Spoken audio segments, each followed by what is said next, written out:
as well as basically destroying large gains made in terms of the tourism economy that was developed. In the Peshawar Valley, which are plains that have been traditionally prone to floods, and in the southern districts of Dera Ismail Khan and Tank, where there was also significant damage. If you change the slide, please. Overall, while the numbers in other provinces may be greater, the scale of damage in Khaybar-Pakhtunkhwa was also significant if you look at it on an overall basis.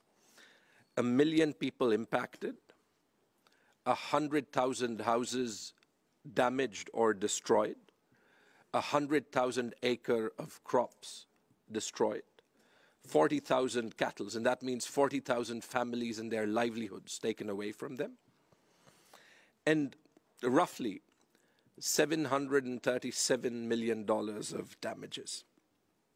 Next slide. What makes me proud is that in Khaybar-Pakhtunkhwa, what we managed to do differently this time was the quality of response.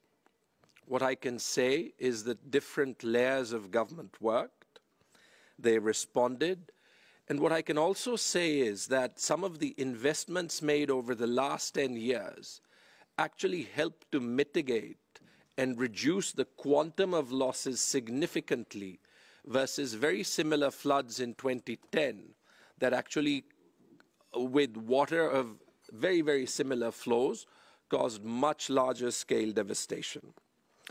I want to take you through a brief journey of some of those investments, which I think can form the blueprint for the sort of collaboration that we ought to have. Next slide. So, for example, a major intervention in the Peshawar Valley of creating a flood protection wall actually saved the 3 districts of the valley from massive damages because they contained water spillover into what is the most densely populated part of the of the province. Next slide. Similarly, over the last 4 years, our investment in a world-class rescue service, which was only present in a small number of districts in the province, actually paid off manifold in the first 2 days of the actual water inundating people's homes. Expanding this service from 10 districts to all 35 districts with a quality of manpower that is second to none meant that our rescue services could actually get to and save 70,000 people through a proactive response on the day. Next slide.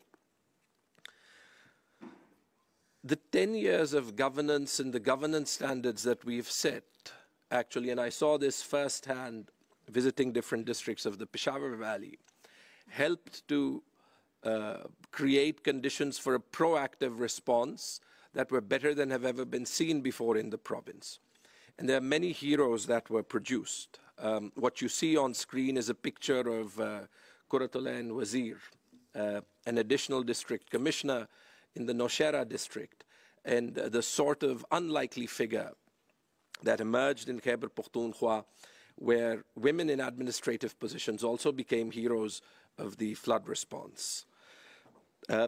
Beyond this, the fact that this is perhaps the one province that has a functional local government system in place, and that local government system actually consists of something like 4,000 village governments at the community level, meant that those village governments and the village nazims actually became the fulcrums, the focal point for response in terms of coordinating the relief and rehabilitation effort at the district level. Next slide. Next slide. As we moved beyond immediate recovery into sort of longer-term rehabilitation, it's important to note, and I think this message is really important that it go out with the sort of conviction that I would like for all of you to actually believe, is that we actually fast-tracked longer-term rehabilitation, both at speed as well as with the maximum levels of transparency, using technology, using third-party audits, in terms of fast-tracking the compensation that is to be given to private citizens in terms of fast-tracking a lot of the immediate rehabilitation that had to happen in the most impacted areas, such as Swat and Dera Ismail Khan and Tank, where there's significant damage to the road network. Next. And I think as a sign of our own commitment in what is actually financially a very, very difficult time for Pakistan, Khaibar-Pakhtunkhwa put its front foot forward to try and actually maximize the resources that it gave out of its own pockets to the flood relief effort. Our former Prime Minister Imran Khan led a flood telethon, and the first money that was disbursed to people who lost their houses was ₹1 billion from that particular fundraising effort. Our government employees contributed ₹2.7 billion, and government set aside ₹10 billion on top of that to ensure that those people who've lost their housing actually get access to financing to be able to rebuild as quickly as possible, in as transparent a way as possible, because the money that they got was through the local bank, through an ATM card, and with zero human interaction. Beyond this, and I'm sure other provinces did this as well, we almost froze development expenditure to be able to repackage and repurpose and prioritize funding for flood relief before anything else, and also diverted other development expenditure in the road sector, in the health and education sector, to actually first cover for damaged infrastructure before actually going on with the normal development program of the province. Next slide. Now, one case that I want to make very passionately. Why does Khaibar-Pakhtunkhwa need your help? Yes, it's true, and the Honorable Chief Minister Sindh is sitting, and I can't claim that we had the same impact in Khaibar-Pakhtunkhwa of the floods that we had in Sindh. But remember that Khaibar-Pakhtunkhwa is the province to which the peace and security of Pakistan is most linked. Remember that we actually have a responsibility that we try our best to actually fulfill, the best of our ability, of mainstreaming the former tribal districts of ex-Fatah that perhaps are critical in terms of bringing them into the economic net of the country, to be able to actually give some of the most troubled areas of Pakistan a foundation of economic progress that can actually contribute to the longer-term peace and security of Pakistan. And remember that Khaibar-Pakhtunkhwa, if you include Fatah, in terms of the war on militancy, and these are interesting figures, actually has seen 73% of militancy-related deaths versus the rest of the country. Next. So what we did beyond the short term, and this is getting to the crux of where you can actually help, is first, we actually, perhaps more rapidly than any other province, built our project plan.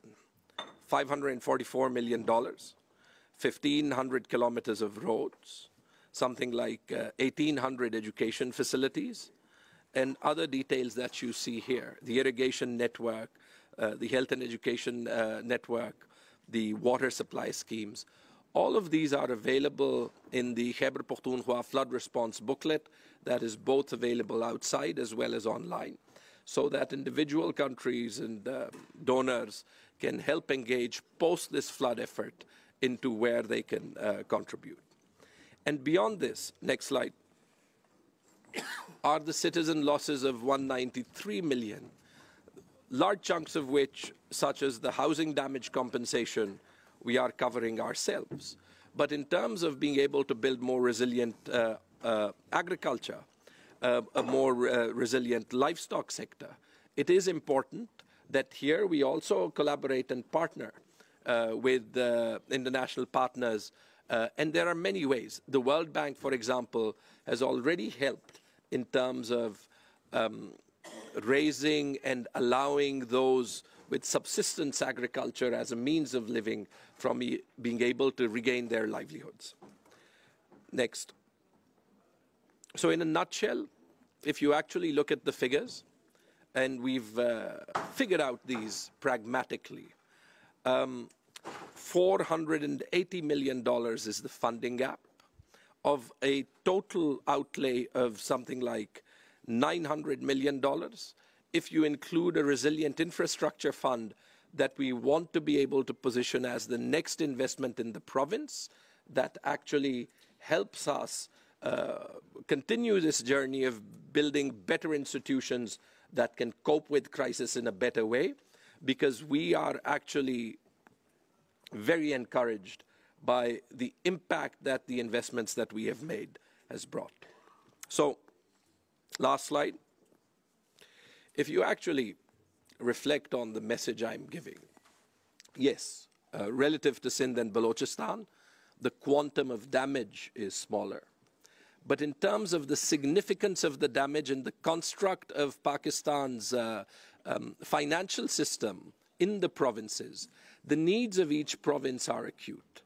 And I hope that as you help us and as we embark on a partnership, that we can actually help you set standards for the way that development assistance should work, that can set an example both in Pakistan as well as across the international development community. Thank you very much for your attention. Thank you. Thank the Minister for Finance and Health from Khaybar Pakhtunkhwa. I must